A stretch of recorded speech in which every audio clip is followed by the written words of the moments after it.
Medyo kakaiba 'tong title mga kapatid. Ito nababasa niyo naman, Yan, mula kay Melvs Castle bibigyan natin 'to ng reaction video. Yan, war expert, pinagbantaan mga Pilipino. Digmaan ng Pilipinas sa China nalalapit na dapat, inalerto AFP. Naku, 'wag naman sana mga tol. Pero eto, bibigyan natin 'to ng reaction video commentary para siyempre hindi lang isang side yung napapakinggan niyo at meron pang ibang mga side comment. Kayo naman, puwede rin naman kayo mag-comment mga tol, 'di ba? Sa mga naririnig nyo, napapakinggan nyo, pwede kayong magbigay ng inyong opinion at komento sa ibaba, no? Pero bago yan, syempre, huwag nyo kalimutan mag-subscribe kay Melvs Castle. Nakalagay po ang link sa ibaba. At kung bago ka pa lamang dito at gusto mo yung mga ganitong klaseng commentary, huwag mo rin kalimutan mag-subscribe. Click mo na rin ang notification bell para ma-notify ka pag may mga bago tayong reaction video na tulad nito. So wag na natin patagalin pa. Panoorin na natin to mga tol. Kung gumamit man sila ng dahas, talagang, well, let's prepare for the worst, no? Posible talagang humantong sa gyera ang tensyon sa West Philippine Sea. Dalawang war expert na ang nagbabanta niyan kay Pangulong Bongbong Marcos. Nakakatakot man isipin, pero dahil hindi masakop ng China ang West Philippine Sea sa pang-uuto nito sa Pilipinas ng mabubulaklak nitong salita, idadaan ng China to sa pwersahang militar. Pero ako duda ako diyan. Duda ako diyan, no? Hindi nila magagawa 'yan mga kapatid dahil hindi rin gano'n kaunlad ngayon ang ekonomiya nila. Mahihirapan sila diyan mga tol para sila nagtampo sa bigas, 'di ba? Tulad nga ng alam naman natin, hindi lang Pilipinas ang number one na na sinisindak nila. Number one na mga kapatid yung Taiwan. Napakalapit sa kanila nun. Kung titignan niyo yung sa mapa, 'di ba? Parang, 3 tumbling lang ni Xi Jinping nandodo'n na siya, sa mapa pero siyempre hindi naman sa totoo. Pero napakalapit nun kung ikukumpara mo sa Pilipinas. Yun nga, napakaliit pa nun, yung Taiwan napakaliit na isla lang nun. Yun nga hindi nila magalaw-galaw mga tol, 70 years, 7 dekada na nilang pinagbabantaan yun mga tol, hindi nila magawa-gawa. Bakit? May backup US mga tol. Ang US 'pag nagbanta hindi aabot ng 70 years. 'Pag binantaan ka ng ultimatum niyan, binigyan ako ng ultimatum, talagang makakatikim ka ng airstrike diyan. 'Di ba? Takot na takot din dun mga kapatid ang China. Alam nila yun mga tol. Missile nila tubig ang laman, 'Di ba? Wala silang laban dun mga tol. Kaya yung mga ganitong, giyera baka sobrang tatanda na natin lahat, 'di pa nangyayari yan mga tol, 'no? Posible sa ibang mga bansa, 'di ba? 'Di ba sa ibang mga bansa sa Middle East lalo, yun dun talaga nagkakaroon. Pero ito sa China, 'di yan. Ayon pa sa war expert, kung ako kay Pangulong Bongbong Marcos, iaalerto ko na ang aking buong sangdatahang lakas. Bakit? Kasi ang Pangulo ng China na si Xi Jinping ay naghahanda na sa potensyal na military conflict nito sa West Philippine Sea. Ibig sabihin nito, malaki ang posibilidad na sa anumang oras talaga ay maglunsad ang China ng special military operation sa buong South China Sea. Napakarami ng mga barko nila mga tol, pero hindi pa nila nagagamit yan sa totoong laban. Napakarami nilang mga fighter jets, pero hindi pa rin nila nagagamit sa totoong laban yun. Napakarami nilang mga sundalo ngayon, pero hindi pa na-re-experience nun yung mga totoong laban mga tol. Kaya para silang kengkoy lang, para silang malaking clown. 'Di ba? Malaking clown na nagpapakita ng mga muscle. Alam niyo yung Ghost Fighter, 'di ba? Si poging-poging Matsuwa Suzuki. Binugbog lang ni Jeremiah. Ganon din yun, laki ng katawan nun pero wala lang din yun. May ilang araw pa nga si Pangulong Marcos para paghandaan ang napipintong digmaan. Baka magkaroon pa ng mas malala pang insidente sa naranasan natin ngayon. Kumbaga, yung naranasan ngayon ay the worst so far. Pero sa aking pagbabasa ng sitwasyon ay makakaranas pa tayo ng mas grabe pang insidente because if it develops into a military problem, that Alam niyo ba't nangyayari yan sa Pilipinas? Baka daw makakaranas pa tayo na mas grabe. Kasi hindi pumapalag ang Pilipinas. Kaya patuloy ginagawa ng China yung ginagawa nila kasi hindi tayo pumapalag sa isang bulas mga kapatid, no?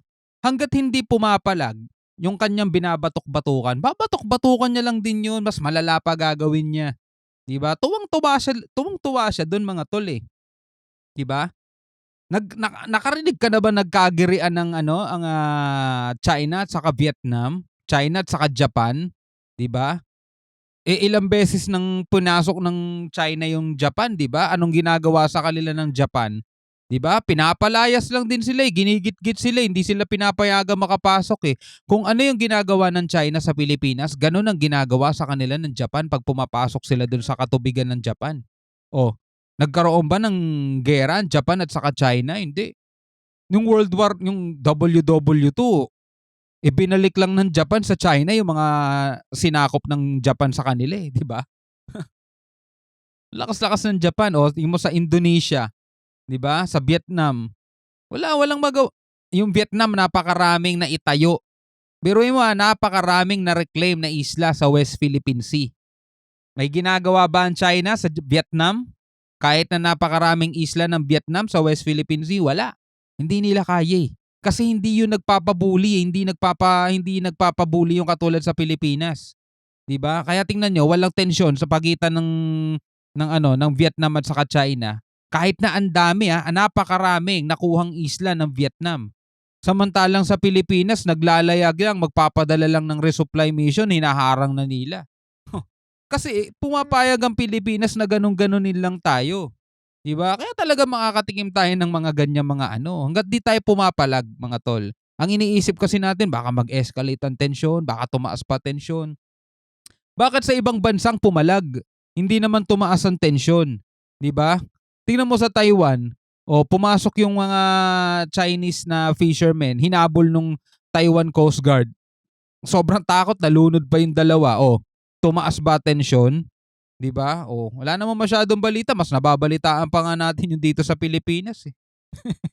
'Di ba? Tuloy natin. That will really create a violence in the area. Lahat nga ng mga Pilipino pinaghahanda na dahil hindi papayag ang Pilipinas na ipinakaw sa China ang West Philippine Sea. Binigyan din noon ni Pangulong Bongbong Marcos na wala ni kanting na islang mawawala sa ating bansa at handang maripaggera ang Pilipinas para sa West Philippine Sea. I will not allow any attempt by any foreign power to take even 1 square inch of our sovereign territory. Nasa West Philippine Sea nga ang Carrier Strike Group ng Estados Unidos. Kasama dyan ang B-52 nuclear bomber ng US Air Force. Dito mo makikita na committed talaga ang US makipagbakbakan para sa ating bansa. Pangako ni US President Joe Biden, anumang pag-ataking militar ang ginawa ng China ay mag-i-invoke ng Mutual Defense Treaty nito sa Pilipinas.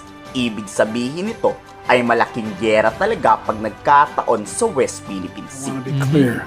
I want to be very clear.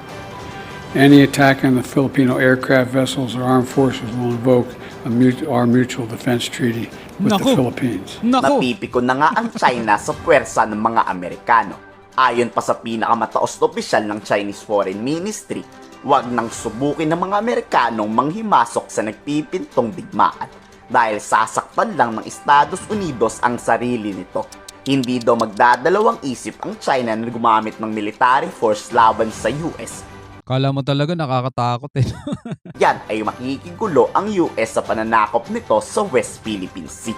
Loko-loko ba sila? May mutual defense ang Amerika at saka Pilipinas. Anong karapatan nila para para pigilan nila? The U.S. becomes nervous and anxious when it hears the word China. Where is its confidence as a major power?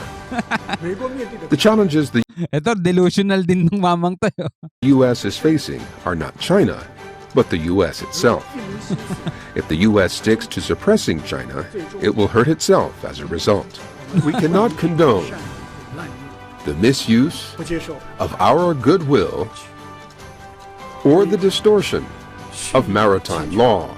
We protect our rights based on the law and immediately respond to provocative acts by force. We protect our maritime rights based on the law. Ano to mga to, patawa talaga no? Hindi mo alam kung nasa ang planeta ba sila nandoon eh. Ang sinasabi ata nilang law, yung law lang nila no, yung Chinese law lang no, pero international law hindi. Wala kang makakapagsabi kung totoo ang mga pagbabanta ng Chinese Foreign Ministry. Wala, Pero puro ano kung lang ako yan. kay PBBM, iaalerto ko na ang aking armed forces, gaya ng pag-aalerto ni Xi Jinping sa military ng Chinese. Kayo, handa ba kayong tumulong sa AFP pag nagkagyera? Oo naman. Komento sa baba ang inyong saloobin. Well, tulad nga mga kapatid, ng alam naman nating lahat at napapanood na natin na maraming ulit na, no? Hindi totoo yung ano ng China, mga kapatid, wala yan, no?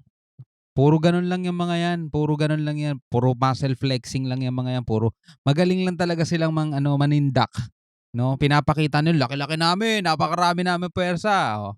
Kung masisindak ka, panalo sila. Yun talaga ang ano nila, mga tol. Yun talaga yung taktika nila, yung style nila. Sisindakin ka hanggang sa ikaw mismo matras. Suko ka na sa kanila. Pero wala. Puro sa mga practice lang sila nakakapagpaputok eh. Puro sa mga ensayo lang sila nakakapagpaputok, mga tol. No?